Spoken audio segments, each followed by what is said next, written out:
The historic Christian principles of municipal rights have been eroded in recent years. For over 1,400 years, the Christian principles of municipal leaders being elected by landowners and ratepayers provided stability and economic progress which blessed and benefited all. The freest, most productive, prosperous, and generous nations in the history of the world grew out of these municipal rights. However, today, secular humanist globalists, with their agenda of centralization, have created uni-cities where ratepayers and landowners are swamped by squatters and transient migrant workers who loot the public treasury, who've hijacked whole municipalities, looted its resources, and turned communities which used to be safe and efficient into degenerate crime zones, with criminals running the entire structure from the chief of police in many cases and the commissioner all the way down. And we can see what goes on and the results of this uni-city chaos. In Proverbs we read, I went by the field of the lazy man, and by the vineyard of the man devoid of understanding. And there it was, all overgrown with thorns. Its surface was covered with nettles. Its stone wall was broken down. When I saw it, I considered it well. I looked on it and received instruction. A little sleep, a little slumber, a little folding of the hands to rest, so your poverty will come like a prowler and your need like an armed man. Proverbs 24. You can write that over most municipalities these days. If dirt and decay describe your municipality, then it's time to change the mayor and the town councillors. Crime and grime go together. Because of laziness, the building decays, and through the idleness of hands, the house leaks. That's a scriptural principle. He who is slothful in his work is a brother to him who is a great destroyer. And this is what is going on in the society today. Lest you learn his ways and set a snare for your soul, do not be one of those who shakes hands in a pledge, one of those who is a surety for debts. For communities to be strong, their families need to be strong. For city councils to be good, the citizens need to be good. Those who cannot control themselves are not capable of ruling over a city. Those who cannot manage their own households well are not qualified to lead others. A nation of sheep will breed a government of wolves. Just take the DANC. This city raked in billions and billions of rands more just in punitive water tariffs for the so-called drought, which we meant to have had 4 years ago, which ended about 3.5 years ago. We're still paying 800% water tariff for our water because of the drought, which ended years ago. And it never needed that. And we know that because they had to admit that they underspent 1.6 billion in the first year of this water tariff thing, which meant they overtaxed us. So why didn't we get a rebate? Why didn't they bring it down? And now our dams are overflowing and beyond overflowing. Do they bring the water price down? Not on your life. What Cruella de Vil, or should I say Patricia de Lille, brought in as mayor stays in. I mean, the DA says that this city works for you. No, it doesn't. This city steals from you. This city is corrupt and criminal. And the only way the DA-run city of Cape Town looks good is by comparing it to ANC-run cities, which is pretty pathetic. It's like you pointing to Judas and saying, well, I'm better than him. But the standard is not Judas, the standard is Jesus. We're not meant to be lining ourselves up with, well, I'm better than this morally reprehensible reprobate over here. Honestly, to say that Cape Town's doing better than Johannesburg isn't saying anything at all. It's actually shocking. Those of us who've lived longer remember when Cape Town was litter-free, clean, pristine, and safe. Even in the townships, you could walk anywhere 2 in the morning and you were safe. This is not right. Nobody should think that what's going on now is normal or acceptable. Our Lord Jesus taught that whoever desires to be great amongst you, let him be your servant. Our Lord made clear that civil authorities are meant to be public servants. And he was the example. Our Lord could have been born in a temple. He could have been born in a palace. No, he was born in a carpenter's family. He worked with his hands. He was born actually in a stable. There wasn't even a place for him in the inn. Today there's no place for him at the UN. But our Lord gave us the example of a hard-working, diligent leader. And that's the model that we should be following. It is for this reason that officials in civil government are called ministers. The word in Romans 13 is deacon. Same word that we use for deacon in the church. And so that's why you have a prime minister, a first servant in countries with the Westminster form of government. And that's why you take a man like Ian Smith in Rhodesia. I saw him when he was Prime Minister. I was 14 years old when I first saw the Prime Minister come to the Bulawayo Club. Battered old Peugeot 404 came to stop, and I looked around and where's the police? No police inside. No bodyguard, no chauffeur, no driver, no aide-de-camp. Prime Minister on his own in the middle of war, driving himself, getting out. Well, that's how Ian Smith was. He would chase everyone away from Independence, which was the Prime Minister's residence in Rhodesia. There wouldn't be a cook in the kitchen or guard at the gate, just he and his wife off. And he said, I couldn't be bothered with all these people fussing around me. Very simple, straightforward, down-to-earth man, lived a very simple life, didn't get rich in it. And I might say that just as we are meant to have ministers of grace in the church, we're meant to have ministers of justice in the government. Both are meant to serve God and man and be under God. The concept that civil government is a servant of its citizens is a uniquely Christian concept. It's an idea that originates from these verses from our Lord Jesus in the Gospels. So the concept of a cabinet minister and a prime minister, I remember cabinet ministers, and I wrote to cabinet ministers, got replies from them, met them, and they would sign their letters, your humble servant. That was standard etiquette for a cabinet minister writing to a citizen of the country, your humble servant. Could you imagine a cabinet minister in his present government signing his letter, your humble servant? Well, if he did, he'd be a liar. When I was growing up, city councillors and members of parliament were not actually paid for their service. They only received basic expenses, travel expenses. They had to have real jobs to sustain themselves. For example, my history teacher, Mr. Rhys Davies, when I was studying in Milton High School, he's a member of the Rhodesian Parliament. And he wasn't absent from school often because Parliament only met a couple of weeks of the year. And when I said, so how can you be a member of Parliament and be our teacher? He said, we don't get paid to be members of Parliament. We have to have a real job as well. That's the way it used to be. And in Rhodesia, all these members of Parliament, town councillors, mayors, they didn't get paid for that. They donated their service to the community. They didn't expect to get rich through public service, like they do today. Even then, I remember Mr. Rhys Davies saying they received free train tickets from Bulawayo to Salisbury for parliamentary work, but if they wanted to fly, it was at their own expense. They didn't get free air tickets. At that time, the kind of people who offered themselves for public service as town councillors or members of parliament tended to have successful job providers in the community, able to donate their time to the city council or to legislative duties. How often do you see a head of state cycling to work? Well, we saw it in Rhodesia. Certainly entering politics at that time was not a get-rich-quick scheme. Civil servants were sacrificing time and talent for the common good. So, for example, I remember in Rhodesia at school they'd say, what do you want to be when you grow up? And it would be farmer, game ranger, soldier, farmer, maybe policeman, game ranger, farmer. And nobody there was talking about, I want to be an astronaut or a politician or a professional athlete or an actor. But that's where the money is now. Now the money is be a politician or be an actor or pretend to be something you're not. And that's where all the money is. It's just bizarre how we've moved from the ideal being somebody who produces something useful and actually helps people to a bunch of parasites who want to loot from everyone. Today, unfortunately, it seems that in all too many ways, what was meant to be public service is now seen as an opportunity for self-serving criminals to loot public resources. And there's only one solution to this. You've got to chop away all the public benefits and salaries for these criminals in public service.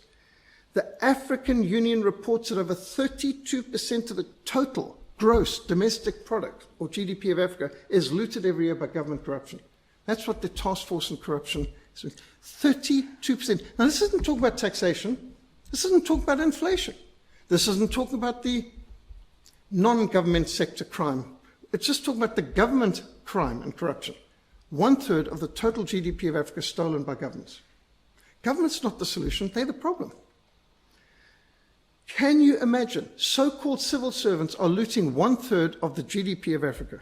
That's 10 times more than all of foreign aid to Africa combined. and the foreign aid is obscene as well. When in the history of the world has there ever needed to be foreign aid? This is potentially the richest continent in the world in terms of minerals, in terms of agricultural potential, in terms of hydroelectric potential. Africa should be one of the richest continents in the world, and I still remember reading magazines from the 60s and 70s which were predicting that. Now, Africa still, 60 years after independence in most cases, still has a begging bowl out. And it shouldn't be necessary. We shouldn't need it from anyone. Congo is one of the richest countries in the world in terms of agricultural potential and mineral wealth. And yet, why is this happening? Because Africa is not free. This is a shackled continent. We've got corrupt criminals as leaders who are looting from the public treasury, with a few good exceptions. But mostly, you've got criminals like Mugabe stuffing their face while they starve their people. Calvin Coolidge, one of the few Christians they ever had in the White House, says, a government which lays taxes on the people not required by urgent public necessity and sound public policy is not a protective liberty, but an instrument of tyranny. It condemns a citizen to servitude, to effectively a slave, working a good portion of the year just to fund corrupt criminals in government. Corruption creates poverty. Zuma once said that corruption hurts nobody. False. Corruption hurts everybody. It increased the price tag for everybody. It steals from everyone. Some have actually tried to say that corruption doesn't hurt anyone, but actually corruption steals from absolutely everyone. It chases away tourists, it chases away investors, it chases away job creators, it devalues the currency. It reduces the value of everyone's savings, earnings, and pensions. It erodes and implodes any economy. Corruption, more than any other single cause, is responsible for most of the poverty and corruption in society. Why is it that in 1956, when Ghana, which used to be known as the Gold Coast, got its independence, they had a standard of living 4 times higher than South Korea, 1956. Today, South Korea has got a standard of living something in the region of 6,400% more than Ghana. What's changed? South Korea was also a colony. Ghana was a colony. At one time, Ghana had a high standard of living per capita, and yet it's now just out of the stratosphere in proportion and comparison. Now, many people may say there's little that they can do about all this. Well, actually, there's much that each one of us can do. First of all, we need to rediscover the Christian work ethic and biblical principles for Africa. We should be studying what the Bible teaches on economics, on free enterprise, on honest money, and biblical solutions to crime.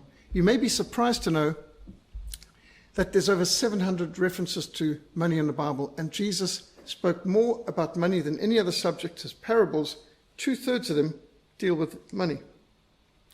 We need to rediscover the biblical commands to a nation, the political principles and the teachings of Christ, the biblical solutions to crime, all of which are in Biblical Principles of Africa book, how we can be salt and light, applying the Lordship of Christ to every area of life. Now, education is foundational. It's the most important. The philosophy of education in this generation will become the philosophy of government in the next generation. Secondly, we can all do something to reclaim and restore our communities. Maybe you can't change the world or the continent or the country, but you can change your community. The biblical principle that each community has the God-given right and responsibility to elect its own leaders from amongst its own people was established during the evangelization of Europe back in 14 centuries ago. It has been recognized in the common law of England, 9th century, the Dooms of King Alfred. And by the way, the Dooms of King Alfred, or the common law of England, begins with, I am the Lord your God, who brought you out of house of bondage, out of the house of slavery in Egypt. You shall have no other gods before me. And the whole of Exodus 20 and Exodus 21 and 22, the case laws of the Ten Commandments, and then the Sermon on the Mount and key teachings of Jesus are the foundation of the common law of England. That's the foundation. Magna Carta, the great charter of 1215, which was written by Pastor Stephen Langton, saturated with scripture and scriptural concepts, and the English Bill of Rights of 1689, and other foundational statutes. No taxation is lawful unless it has been approved by representatives of the class and community who are being taxed. You can't have the ruling classes deciding what the working classes have to pay. You can't have the working class deciding what the ruling class is going to pay, and so on and so forth. You can't have one community deciding what another community is going to pay. It must be municipal-based. The right of every community to govern themselves and to determine who is to be entrusted with the stewardship of their resources has been foundational for over a millennium of Christian civilization. You see the distress we're in. Just look at Jamie Steps in UCT. This is 2015. This kind of nonsense carries on all over the place. Those of us who are old enough remember a time when our communities were clean, neat, safe, and attractive. When I was growing up, we had no knowledge of or need for high walls, barbed wire, razor wire fences, electric fencing. Why would you have electric fencing? Security gates. What's a security gate? Burglar bars? Never knew that when I was growing up. Motion sensors? What on earth would that be? Steering locks? Why would you lock the steering? Armed response companies? Huh? Why would you need that? I mean, every home was armed when I was growing up anyway. So there was no, armed response as dad. The whole concept that people have grown up with, and that even children in preschool know the names of. We didn't even know that as adults when I was growing up. Indeed, none of these concepts was known amongst us. There was no need. I never got locked out of home. Door was never locked. If the front door was locked, which might have happened on occasion, you just went to the back door. And if the back door was locked, which it never was, I could have climbed through the window because there's no burglar bars and the windows are always open. So getting locked out of home, which has been a reality for my children, never happened to me growing up. I never needed to worry about being locked out of home. It's just absolutely bizarre. You look at these pictures of history of what parks used to be like. This is, by the way, Salisbury, what today is Harare. It doesn't look like that now. This is the road I walked up to school at Milton High every day in Bulawayo. Sadly, it doesn't look like that now. Jacaranda trees. Remember walking in the shade so much time and popping these purple bulbs during the autumn, and literally streets carpeted with these beautiful purple petals. I do not think my parents drove me to school more than a couple of times in my whole life. It was safe to catch the bus or the train or walk or cycle across town, even in junior school. I remember at age 6 going to school. My mom took me the first time by bus, and thereafter caught the bus on my own to school. There was no need to be escorted by my parents or drove. In fact, I don't know, except a few Jewish kids, anybody got driven by their parents to school. And you'd look at these, what's the matter with them that their parents need to drive them to school? Huh? Now, today, you're a derelict parent if you don't drive your kid to school. And people would be thought irresponsible to allow their children the kind of freedom that we had growing up. When I was just 12 years old, I remember walking to Kami ruins, which, checking, was 14 miles or 20 kilometers outside of Bulawayo on a Saturday alone. 12 years old, got my water bottle, hat, knife, decided to go off on this. My parents didn't know I was doing that. And I saw wild animals all the way along. I could see, not in a game reserve, just outside the city limits, everything from giraffe and wildebeest and rhinos. And it was normal. That was normal. And that was during a war in Rhodesia. I was safer in a war in Rhodesia than you are now in Cape Town, in peace. That wasn't in a game park. It's just absolutely extraordinary. All that I had to do is be home before the sun set. And then you can go to these meetings where, I remember one of these events where Daniela's choir was singing, and F.W. de Klerk stood up and said, "Who the born free is?" Well, I immediately raised my hand because I was born free. Got people around so looking. I was born before burglar bars and security gates and free to wander. How on earth are the poor kids brought up behind burglar bars and security gates, the born frees, and those of us who are born really free, we're not born free? I mean, talk about the inversion of language and meaning. Our children today know very little about freedom. Today, children are targeted by drug dealers, rapists, and pedophiles. And they sometimes are working for the state and might even be the school teacher and the principal. Children are in danger of being mugged on the way to school and in danger of being sold drugs at school. To a large extent, the reason for this drastic deterioration in our local communities has come from the secular humanist worldview, the news media, the entertainment industry, or the blasphemy industry of Hollywood, which has been undermining Christian foundations and promoting situation ethics, glorifying violence and glamorizing crime. It has also to a large extent been the inevitable result of the amalgamation of municipalities and a centralization of power in uni-cities. Of all the bad, evil things done by the ANC, I think the uni-cities the worst. You may think that's a bit extreme. Actually, because it hits at the local community. Instead of local control of our own municipalities with our own local police force to protect the interests and property of each municipality, we now have professional politicians who neither know nor care about our communities. Anyone know the name of this individual? Blade Nzimani. And what was his position? He was the Minister of Higher Education. In other words, universities. You'll never guess, he was also General Secretary of the Southern Communist Party, but maybe his T-shirt, hat, and the banner behind him could have given that away. General Secretary of the Southern Communist Party was also Minister of Higher Education. Do you see any kind of correlation, effects of what's going on in our universities here? When you've got a communist running the universities, are you surprised at the results? Rates and taxes have skyrocketed, while services have plummeted. We pay more in rates and taxes now than we used to pay rent for our house. We pay more for, well, for water, it's just beyond comprehension. If I tell you that my first suit I bought, full suit for 17 Rand, the tie, the belt, everything came to under 20 Rand. And that's my first salary coming out of my first mission to Europe, 1988. 1,000 Rand covered my airfares from South Africa to Germany to Britain to America and back, and my train and other expenses going around Europe on a 2.5-month mission. Multiple countries, 1,000 Rand covered a 2.5-month mission across 3 continents. Now, that's 1988. That's not a long time ago. You have all been stolen from. We've all been stolen from by corrupt, criminal, bankster population and criminal government class. The streets are now often strewn with rubbish, litter and graffiti. The countryside's been polluted and filled with plastic bags and broken glass. Litterbugs, loiterers, beggars, opportunistic thieves, gangsters prowl the streets, breaking into vehicles and into homes, turning what used to be close-knit communities into areas resembling a war zone. With zoo-like bars over windows and high electric and razor wire fences surrounding what used to be friendly neighborhoods.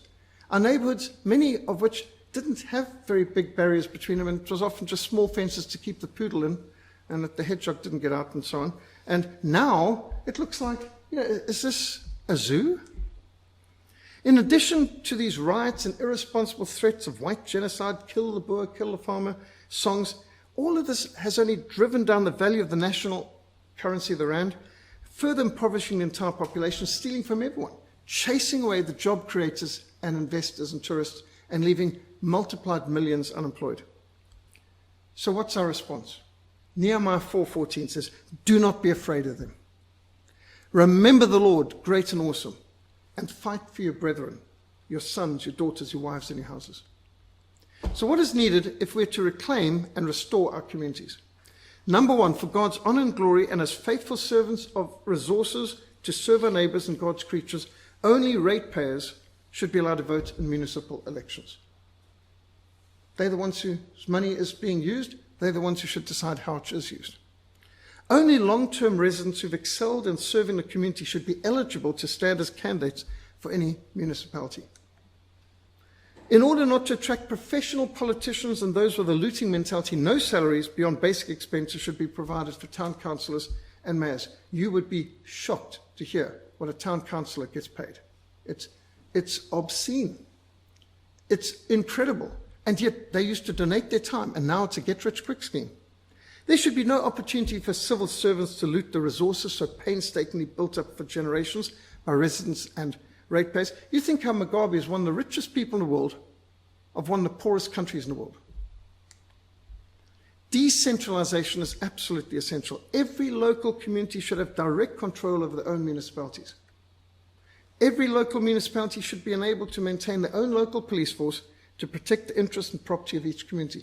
The police should be directly owned, controlled, trained, accountable to, paid for by the local municipality. It should be the municipality's police. Why should you have a bunch of corrupt politicians 1,000-something kilometers away deciding what goes on in your community? That's why they stand by while your shops get looted and your buildings get burned down, because what's it to them? They don't care. No litter or pollution is to be tolerated. In order to eradicate the crime, the first priority should be to eradicate the grime that so often encourages it. Now, this is just in Khayelitsha, some very good quality. Look at the quality of the food. Fruit, hamburgers, juices, bottled waters, just strewn on the ground. Waste. People get things for free, they don't appreciate and value them. This is just beyond disgusting. How much wastage. No littering, panhandling, beggars and opportunistic thieves are to be tolerated in any community. Because the people who get things for free, like in the best universities around, they don't think anything about burning the libraries and the original oil on canvas artwork of that university, because they've got an entitlement mentality. More than 2/3 of all the railway carriages and engines in the Western Cape have been burned in the last 3 years. More than 2/3. I think it's 3/4 actually. Charitable work is to be supported in every opportunity given to the less fortunate through ministries like the Salvation Army and the Ark. There's nothing better than ministry-based charity going from congregation to congregation, from family to family, personal, because there's accountability. The family is the first level of charity, and then the congregation, and then you have ministries and missions, but it should never be the state. When a state gets hold of it, most of it disappears. Do they have sticky fingers? They have got a Bermuda Triangle to make billions disappear into, with nothing to show for it. Parks for children must be carefully maintained and kept clean, safe, and protected from broken glass, drunkards, drug dealers, and pedophiles. Municipalities must become drug-free, crime-free, with zero tolerance for crime. Municipalities should have set a high priority on restoring the gardens, the verges, the traffic islands, and beautify the inner cities, reforest the suburbs, and set up lights in public areas to discourage crime. Does anyone recognize where this particular fountain and park is? Most of the pictures I've been showing have actually been of Rhodesia, and this is Bulawayo Centenary Park. And we used to have kudu and impala wandering around the park, and I remember going as a young boy, frequenting the park and having the fun of feeding these hulking great big kudu. And it wasn't very intelligent, but I remember giving these little pink sweets to the kudu, and he'd crunch, crunch, crunch, crunch, these little pink sweets, and I'd give him the big sweets, these sort of lozenge types, and he'd just swallow it in one gulp. I'd give again, crunch, crunch, crunch, and little pink sweets. Swallow. Obviously, you shouldn't feed buck that, but that's the sort of thing as a young kid I'd do. There you had these buck wandering around in the Centenary Park. Municipal taxes may only be used for the local community. The Unicity plundering of rates and taxes, ostensibly to serve less privileged communities, have proved to only be a cover for massive corruption on a colossal scale, like Judas, who complained when the woman poured the ointment on Jesus' feet, and he said, "Why was this ointment not sold and the money given to the poor?" And John's Gospel adds, Judas didn't care about the poor. Judas was in charge of the money bags, and Judas was a thief. I mean, and that's the way it's been ever since. You've got the same attitude. The people who talk about the poor loot the poor. And I know this because I was actually at Parliament, sitting in front of Cyril Ramaphosa and the other Constitutional Assembly people on the Health Committee. There were about 50 of these parliamentarians there, and they were talking about the need to legalize abortion to get rid of the unwanted street children. And I felt the blood rising, and I got a bit angry, and I regretted what I said as soon as I said it. I said, "I know you all talk about the poor, but what have any of you actually personally ever done for the poor with your own money?" And as I said it, I thought, you've overstepped the mark. There's 50 people here. All you need is one person to have, and you've kind of destroyed your argument. I didn't put this very well. And as I said it, and my heart was beating fast, I looked around, and everyone is looking down, staring at the ceiling, doodling, look at their feet, scratching the back of their heads. Not one of 50 members of Parliament could look me in the eye. These are the people talking about the unwanted street children and the poor.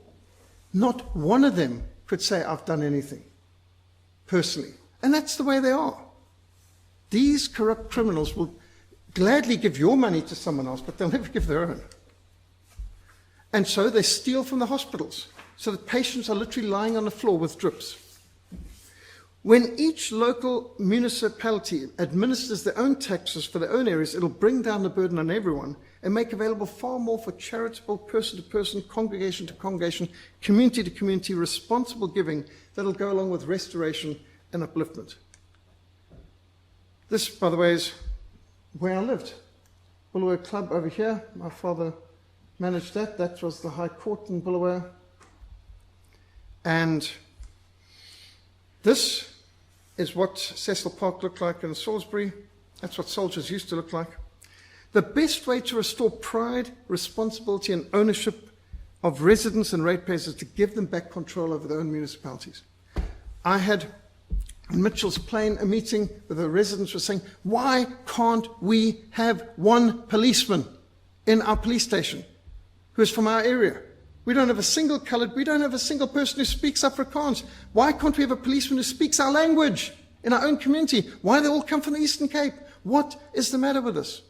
And so you can imagine why the people in Mitchell's Plain are fed up. They've been targeted by drug dealers and criminals. Their children are being murdered, and the police don't care. The police don't come from the municipality. They've got no accountability to the municipality, and so the community is suffering. We need to support political parties and municipal candidates who will work for self-determination and self-government with self-supporting, self-regulating, self-protecting municipalities. Families are the basic building block of every society. It is of the highest priority to protect the family by protecting children from all threats and all bad influences. This includes ensuring that loiterers, who often are drug dealers or pedophiles, are kept away from any community, and particularly near schools and areas where children walk to and from their schools and sports and to scouts and guides and youth groups. Local authorities should ensure that there's no liquor stores or sexually oriented businesses anywhere near schools or where children travel past. We've had too many cases of children falling victim to those kind of characters. By re-establishing local municipal police forces, which are entirely drawn from the community concerned, who know the people and who are known by the people, we can work to eradicate threats to communities. When a policeman, like you have in America, where they vote in their local sheriff, actually, they vote for their local sheriff. And so the local police know the community and they know who doesn't belong. They know who's from outside. They understand whether this person's a threat or not. And that's the kind of police you want. But where the policeman's a stranger, and where the community is a stranger to the policeman, that doesn't work well. Do not remove the ancient landmark, nor enter the fields of the fatherless. Biblical principle, Proverbs 23:10. Community cleanup drives are needed to ensure that all are committed to fighting litter, pollution, and crime. It's important to involve all the residents and clubs and societies and community. Pinelands, we've got a lovely practice of mobilizing for planting more trees along the canal and cleaning up the canal and so on. Churches, youth groups, women's groups, men's groups, Cubs, Scouts, Brownies, Rotary Club, guides, businesses, schools can all set the standard by planting trees, bushes, and flowers, and painting over graffiti and providing water bowls and fountains in public place for birds and for pets, and restoring the play parks and gyms, jungle gyms, skate ramps for the youth. We used to have a lovely skate ramp in Pinelands, which our boys all enjoyed, until it was turned into a drug-dealing mess and broken bottles. There's so much broken bottles run in. You could see the drug dealers and drug addicts were using this until the whole thing just fell apart, broke apart, and then was dismantled, and leaving just a sea of broken glass and needles all over the place. This used to be a skate ramp that everyone in the community could enjoy. But that's what goes on, and we pay a fortune in rates and taxes, and the municipality does nothing in return. Undertaking neighborhood watch patrols, being good neighbors to those in need, that's what builds a community. Isaiah 58 verse 12, those from among you shall build the old waste places, you shall raise up the foundations of many generations, you shall be called the repairer of the breach, the restorer of streets to dwell in. The damage to monuments and museums and the environment throughout this country testifies to the cancer. Now notice the middle letters of cancer is A and C. A cancer is a cell that doesn't help the body, but kills the body. It breaks down the health of the body. And that's what cancer stands for. crime, arson, nepotism, corruption, exploitation, and riotous behavior, which has been tolerated for far too long. It's time to stop the looting and the polluting of our communities. Let us restore to ratepayers and homeowners the control of the municipalities that administer their communities for the benefit of all, including visitors and transients and tourists and others, for the health of the economy, for our children, for our grandchildren, for our grandchildren's children. By the way, this map shows you where Afrikaans is the home language, where it's the majority of the home language. And you can see that the west of South Africa, or the Cape, is particularly Afrikaans is the majority home language. You'd never know that by the way government operates. And yet Afrikaans not only was here long before English, but it still is the majority language in the Western Cape.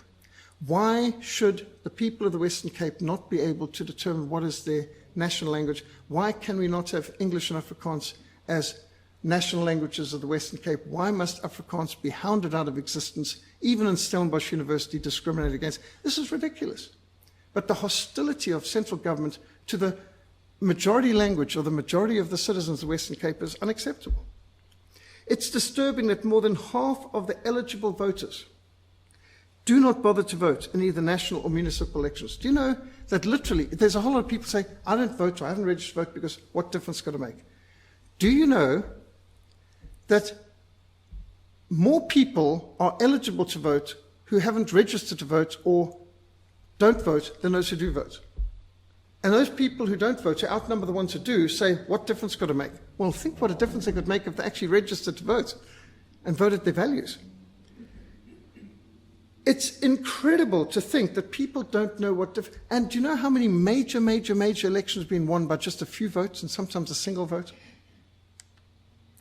You shall appoint judges and officers in your gates, which the Lord your God gives you, according to your tribes, and they shall judge the people with just judgment.